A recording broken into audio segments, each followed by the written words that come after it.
Hey guys, Emmanuel here. And has Anthony Davis peaked? So the season has come to an end and the play-in tournament starts this week. And the Lakers have completely missed the playoffs. They finished 33-49. They finished 16 games under 500. Yeah, that's as disappointing as you thought they were going to be the minute they traded for Russell Westbrook, right? Anyways, they finished with such a horrendous record, and I personally blame LeBron for why the Lakers sucked. I just recently made a video about that. Link in the description below if you want that. But even though I personally blame LeBron for it, I think there's still a lot of blame that needs to go around. And one of the people that has to take the blame has to be Anthony Davis. So today is going to be about Anthony Davis. Anthony Davis was supposed to be LeBron's right-hand man. That's why LeBron courted him. That's why LeBron went through all the trouble of literally forcing him out of New Orleans. He was supposed to be LeBron's right-hand man, and eventually he was supposed to supplant LeBron as the man on the Lakers, and LeBron was supposed to take the backseat to Anthony Davis as LeBron got older. But that hasn't been the case. Instead, Anthony Davis has been more of a cheerleader than a right-hand man for LeBron. I'm willing to bet, if I was a betting man, that Anthony Davis probably has more claps off the bench than he has baskets. If we could somehow measure that, I'd bet that he has more claps, because the man just lives on the bench, right? Anthony Davis is always injured. The season has been no different. He sustained a lot of injuries this year, which sidelined him, and that's become a theme of Anthony Davis. That's become part of who he is. If you were to trade for Anthony Davis today, one of your assessment on him would have to be injury. Like, you would have to know that you're going to get at the bare minimum, you're going to get probably at the most 50 games. He's probably going to miss 30 games, and that's just who Anthony Davis has become. But also, when Anthony Davis did play this year, he didn't seem like himself at all. He didn't seem as dominant. This year, Anthony Davis averaged 23 points, 10 rebounds, and 3 assists, which isn't bad. You might say that's not bad, right?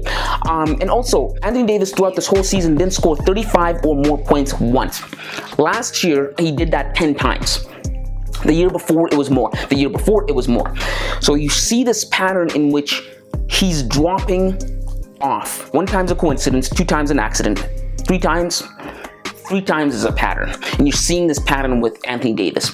He isn't as dominant. And while you might say 23 points and 10 rebounds isn't bad, it isn't bad at all. That's great. That's great for a number 2 player. That's great for a Chris Middleton. That's great for a Paul George to Kawhi Leonard. That was great for Anthony Davis to LeBron. But the issue is, this is supposed to be Anthony Davis's second year in which he is the number 1 guy for the Lakers. Because LeBron is 37, for Christ's sake. He can't keep doing it. And Anthony Davis, by this time when the Lakers traded for him, by 2021, he was supposed to at least supplant LeBron and become the primary scorer on a team for which LeBron could take a backseat and watch and just not assist, guide the Lakers, right? And that hasn't been the case. So the question still remains, has Anthony Davis peaked? Or his best days behind him? And in my opinion, yes, absolutely. When you look at the whole picture and you gauge Anthony Davis from 2019 to 2022, just go back from 2018 to 2022.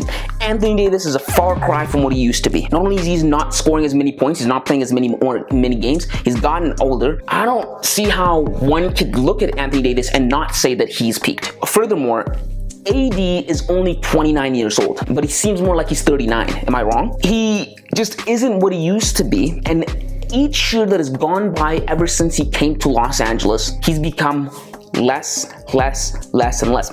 Like, I understand when you sign out to play with LeBron, you're going to, at the bare minimum, give up a big part of who you were. All you have to do is ask Kevin Love, Dwayne Wade, Chris Bosh.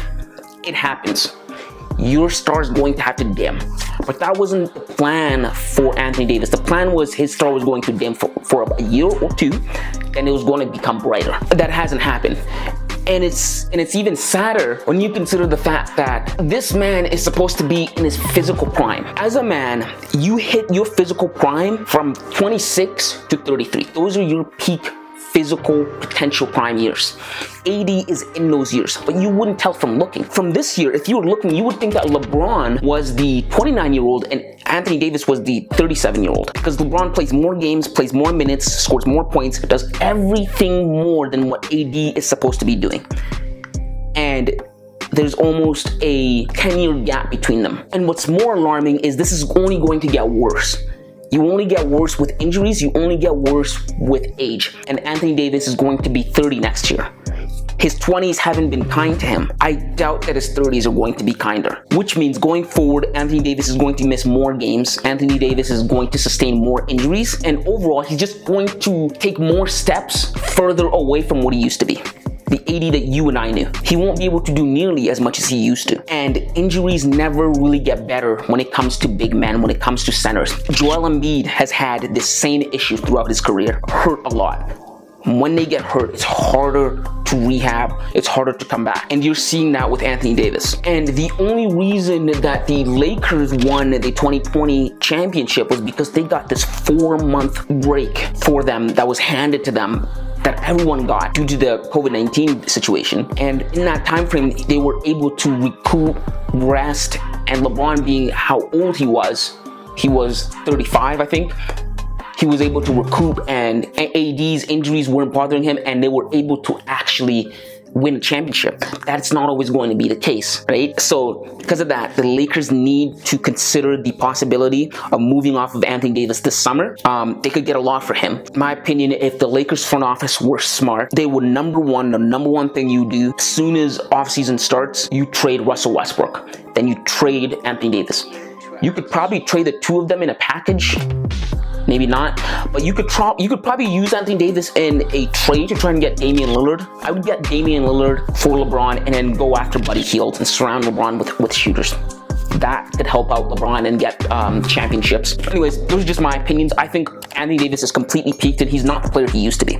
But I want to know what you guys think, so leave your thoughts down in the comments below. Let me know what you guys think. Guys, if you like this video, hit the subscribe button, leave a like for the algorithm, and click here to watch why I blame LeBron for why the Lakers sucked so much this year.